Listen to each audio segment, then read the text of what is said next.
Today we are going to look at how to create a works cited page. It is essential anytime you're writing a research paper and you use sources from journals or the internet, the library, print sources, documentaries, media, YouTube, whatever the case may be, that you cite those sources so as not to plagiarize them and claim that that information is work that you have actually done. You'll cite the source, the author or the source in your paper, but then the last page would be this works cited page.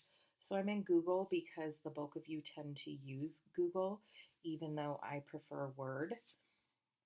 I've opened a Google Doc and I'm going to first change the font from Arial to Times New Roman 12-point font since that's MLA formatting.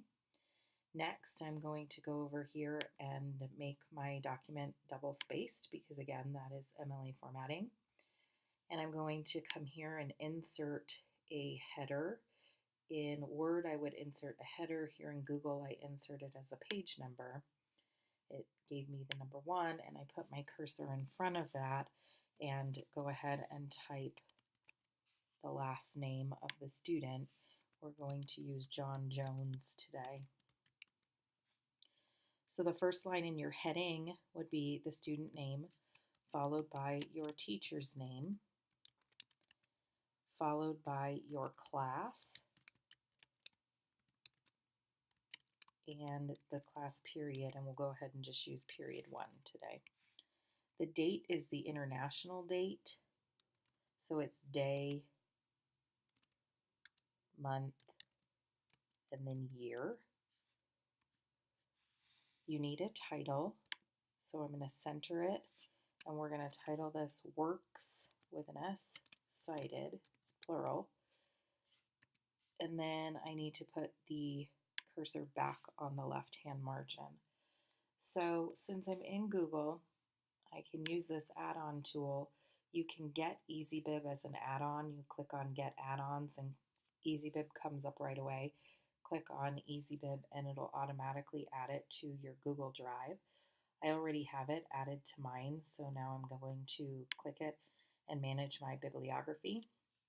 You'll notice that I get this little section that opens up on the right hand side, and that's my EasyBib section.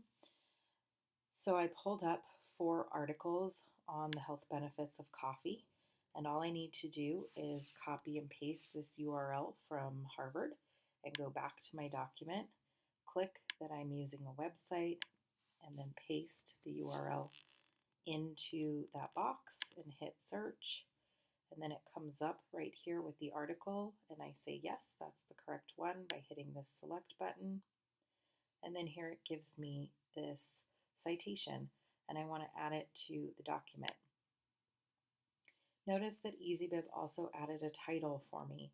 That's great if I'm doing a works cited page, which in this case we actually are. But when we do other forms of citations like annotated bibliographies or bibliographies, EasyBib does not know that that's what we're doing, so it will always title it works cited, so you'll have to go ahead and change that. All right, moving on to my next coffee article. I'm going to go copy and paste the URL, say it's a website. Here's the pasting. I'm going to search again, and here it is, The Surprising Health Benefits of Coffee by the Mayo Clinic. Yes, hit select. There's the citation, and I want to add it to the bibliography. Well, in this case, works cited page. So it alphabetized it for me here. In just a moment, we're going to clean this up because it did actually do this citation incorrectly. So the next citation is here. Here's the URL. I'm just going to copy and paste it. Go back to my Google Doc, click website, put it here, paste, search. Yes, that's the one right there. Hit select. And then it came up with another citation. I'm going to add it in there. And again, it's alphabetizing for me, which is really helpful. The next is my final article on the health benefits of coffee. copy and paste the URL, repeat the steps, click website, paste, search. That's what I'm looking at right here is Coffee for Your Health. Hit select. It pulls up the citation and I want to add it to my document. Okay, so now I can tell EasyBib thank you very much and close it out. If you notice, it added that title, like I said, so I'm going to get rid of it. And here's my works cited title. It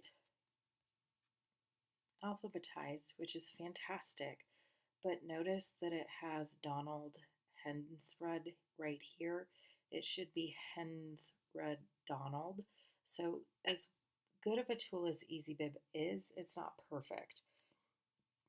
So I'm going to go ahead and change that.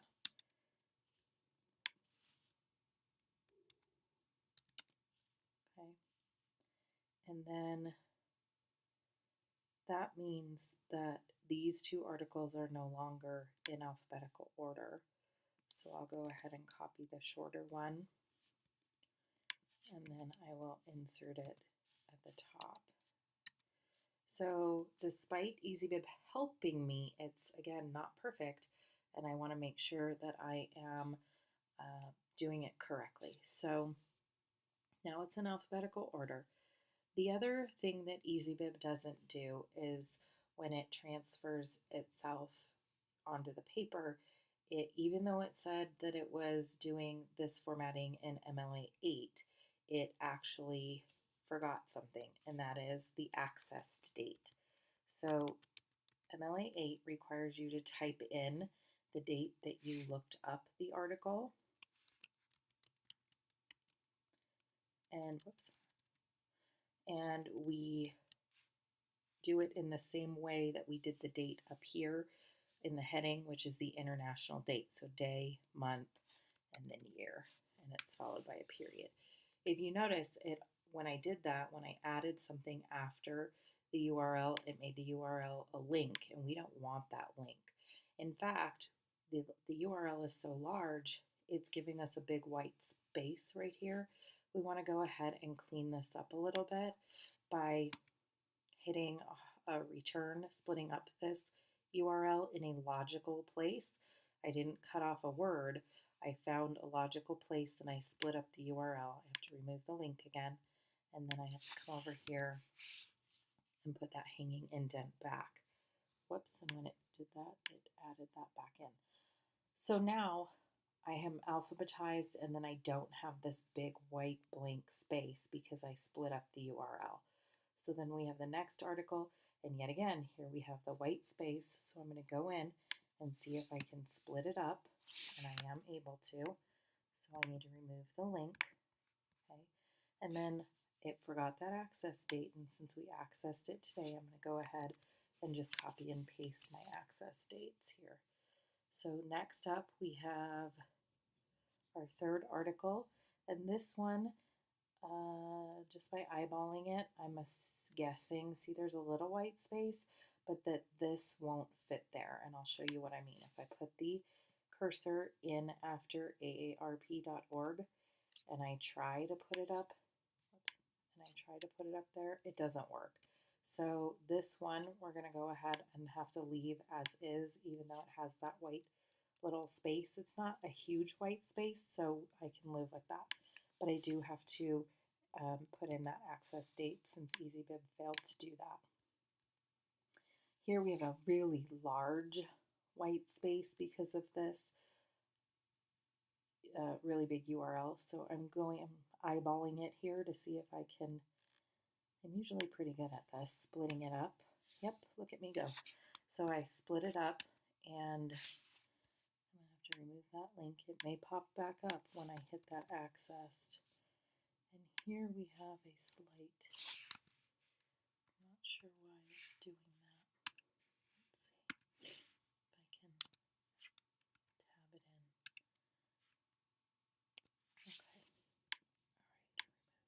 all right, so this is what it will look like when you do your works cited page. I have 12 point Times New Roman font. I have 1-inch margins, tops, sides, and then the bottom as well. And I have inserted my header with page number titled at Works Cited, and my citations are here alphabetized, and there are no big white spaces from those big URLs. So that is how to create a works cited page using the EasyBib add-on in Google Drive.